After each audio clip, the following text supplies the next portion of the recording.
Thank you, Mr. Chairman. Thank you, Mr. Chairman. And it is a pleasure to get up in this committee stage to speak to this bill. And I do want to just remind, in particular the last speaker, that this total bill has not been condemned as he suggested, but in fact the only area of contention in respect of this bill is actually Clause 9 and some of the associations around that, but principally Clause 9. However, I thought that in this call I might focus on some of the other clauses because I was just getting a little afraid that the chairman might rule repetition and therefore close down the debate. And I know that there are a number of other clauses in this bill that need to be discussed.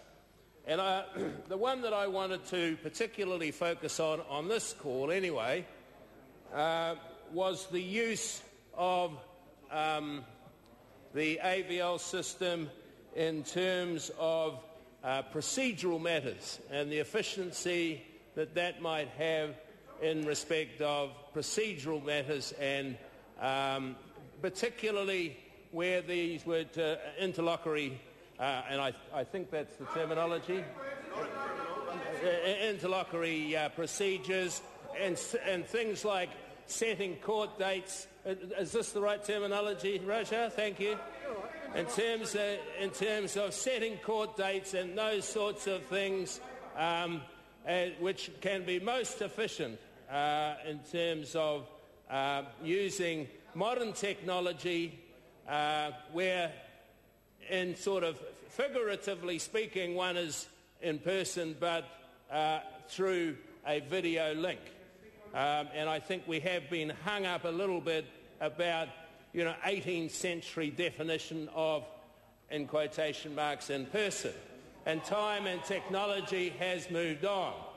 So anyway, just getting back to this particular aspect, I think, as I saw the Green member of our Select Committee, whom I say continues and has made a valuable contribution to the discussions on this bill, not only this bill but in fact other bills, that he agrees that the only clause of contention here is in fact Clause 9.